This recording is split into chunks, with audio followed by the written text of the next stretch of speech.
അർജന്റീനയ്ക്കും തന്റെ കരിയറിനും ഏറ്റവും പ്രിയപ്പെട്ട നിമിഷം ഖത്തർ ലോകകപ്പ് കിരീട നേട്ടമാണെന്ന് നായകൻ ലയണൽ മെസ്സി. 1986 ശേഷം ലോകകപ്പ് നേടാൻ 36 വർഷം കാത്തിരിക്കേണ്ടി വന്നതുകൊണ്ടാണ് 2022 വിജയം അത്രമേൽ പ്രത്യേകമായതെന്നും മെസ്സി പറയുന്നു. രാജ്യത്തിനു വേണ്ടി കളിക്കുന്നത് എക്കാലവും അഭിമാനകരമാണെന്നും വിജയവും പരാജയവും നേരിട്ട കാലഘട്ടങ്ങളിലൂടെയെല്ലാം ടീമിനായി പരമാവധി നൽകാൻ ശ്രമിച്ചിട്ടുണ്ടെന്നും അദ്ദേഹം വ്യക്തമാക്കി. സമീപകാലത്ത് 2 കോപ്പ അമേരിക്ക കിരീടങ്ങളും 1 ലോകകപ്പും നേടാനായെങ്കിലും വിജയദാഹം അവസാനിച്ചിട്ടില്ലെന്നും മെസ്സി കൂട്ടിച്ചേർത്തു.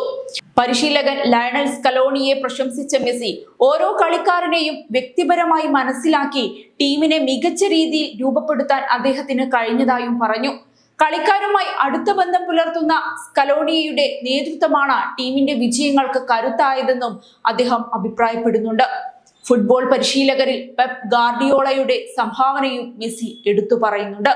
വിവിധ രാജ്യങ്ങളിലെ ഫുട്ബോൾ ശൈലിയിൽ വരെ മാറ്റം കൊണ്ടുവന്ന പരിശീലകനാണ് പെപ് എന്നും അദ്ദേഹം എടുത്തു പറഞ്ഞു. അമേരിക്കയിൽ നടക്കുന്ന അടുത്ത ലോകകപ്പിൽ കിരീടം നിലനിർത്തുകയാണ് അർജന്റീനയുടെ പ്രധാന ലക്ഷ്യം.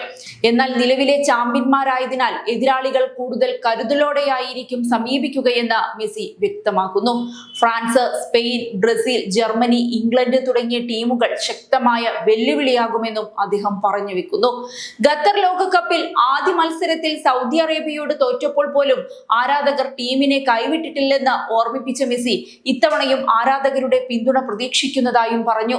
കിരീടം എളുപ്പമല്ലെങ്കിലും ടീമിന്റെ കഴിവിന്റെ പരമാവധി പുറത്തെടുക്കുമെന്നും ഉറപ്പും അദ്ദേഹം നൽകിയിട്ടുണ്ട്.